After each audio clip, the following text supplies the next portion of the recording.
Кабриолет, хардтоп, жол тандабас, хэтчбэк жана пикап. Бир кезде булардын баары жок болчу. Ал эми кийин алардын ар бирин жөн жерден ойлоп табышкан эмес. Ар бир кузовдун түрү белгилүү бир милдетти аткарыш үчүн жаратылган. Жана ошол кузов түрлөрүнүн ичинен менин оюмча эң ийгиликтүүсүн биз өзүбүз эле өлтүрдүк. Бүгүнкү сөз универсалдын тарыхы жөнүндө. Кандай пайда тийгизди жана кантип белгилүүлүктү жоготту?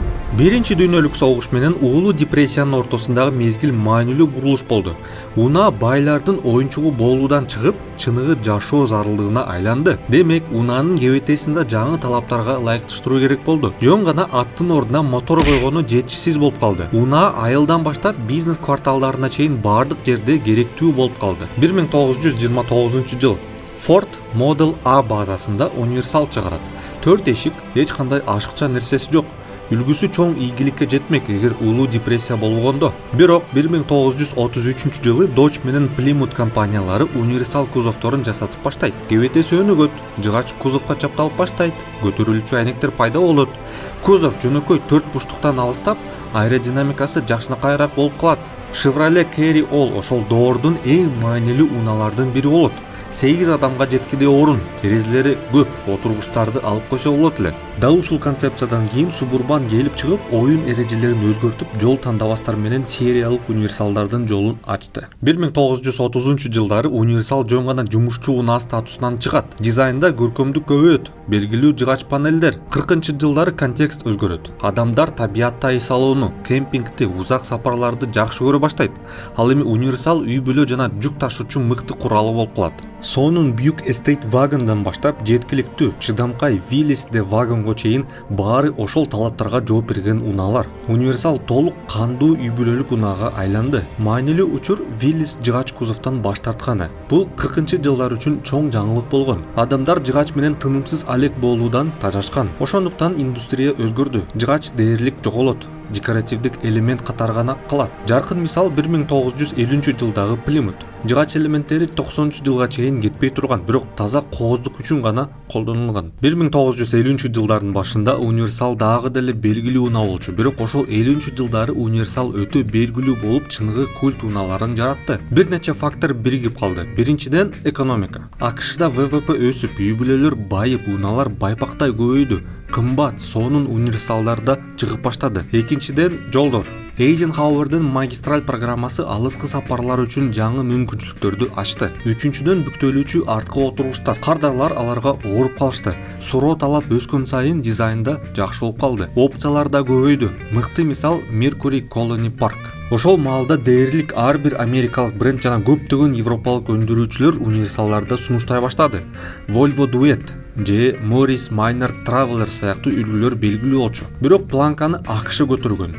Ford лидер болуп турган, бирок атаандаштар катуу жакындап калган. Chevrolet Nomad бүгүн деле кыялдана турган унаа.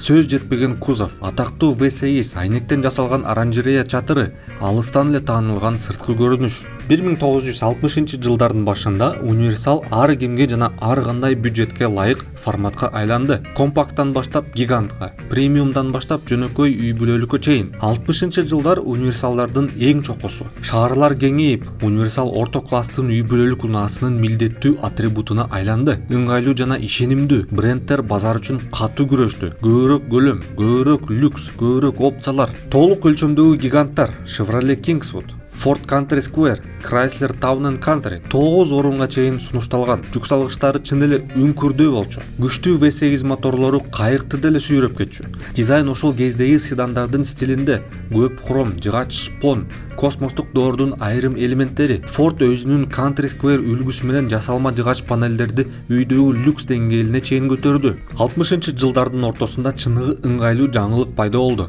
1966 Ford Magic Door Gate деген нерсени көрсөттү.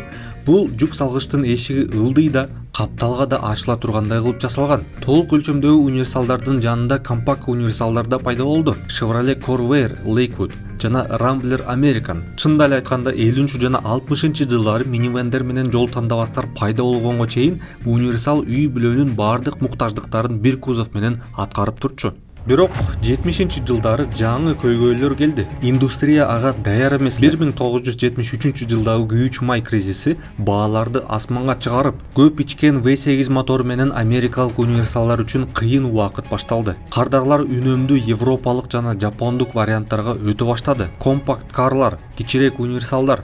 Буга кошумча экология жана коопсуздук боюнча жаңы эрежелер, жаңы конструктивдик компромисстерди талап кылды. Америкадагы чоң универсалдар жаңы талаптарды оор кабыл алды. Жогорудагы себептер универсалдардын соодасын азайтты. Альтернативалар көбөйдү. Volkswagen Rabbit же Datsun 510 Wagon сыяктуу үлгүлөр тыкан, азыраак салмагы менен белгилүү болуп калды. 80-жылдары болсо америкалык универсалдын айрымдарын дээрлик жок кылды. Себеби Minivan, Dodge Caravan жана Plymouth Voyager 1984-жылы чыкканда үй бүлөлүк унаанын түшүнүгүн толук өзгөрттү. Анын башкы артыкчылыгы бийик салон, чоң ички көлөм. Артына ачылган эшиги болсо тар жерде чоң артыкчылыгы болгон. Алдыңкы привод жана үнөмдүү моторлор, арзан эксплуатация. Имидж жагынан да универсал бир күнү менен эски болуп калды. Ал эми Minivan келечектин образына айланды. Бирок баардыгы эле багынып калган жок. Volvo өзүнүн универсалдарына бекем турду. Subaru кар жана тоолуу аймактар үчүн толук привод универсалдар менен өз нишасын сактап калды. Бул кийин кроссовер доорунун пайдубалы болду. 90-жылдар жаңы дүйнөнүн доору бул жол тандабас. Ford Explorer, Jeep Cherokee булар бийиктик жана саякат образын сатты. Чынында жолдон чыккандар аз эле, бирок мода күчтүү болгон.